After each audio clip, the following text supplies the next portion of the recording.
अस्सलाम वालेकुम दोस्तों, मैं हूं रमज़ान भट्टी और आप देख रहे हैं सेहत और ज़िंदगी उर्दू चैनल। दोस्तों, आज हम नई वीडियो के साथ आपकी खिदमत में फिर से हाज़िर हैं। आज हम आंखों की खारिश के इलाज पर बात करेंगे।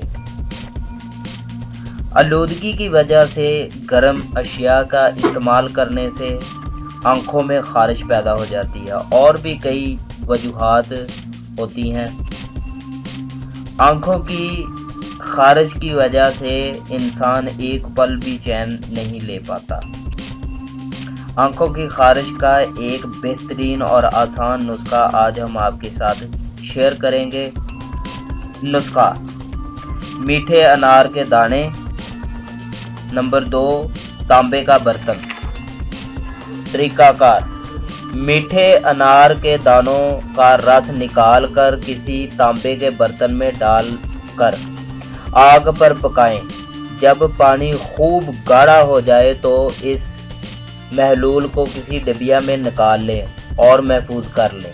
रात को सोते वक्त एक एक सलाई दोनों आंखों में डाल लिया करें तो इंशाअल्लाह ताला कुछ ही दिनों में मुकम्मल तौर पर खारिश ख़त्म हो जाएगी। तो उम्मीद करता हूं दोस्तों आपको ये वीडियो पसंद आई होगी। इस वीडियो को लाइक करें, शेयर करें और सब्सक्राइब करना मत भूलिए। शुक्रिया।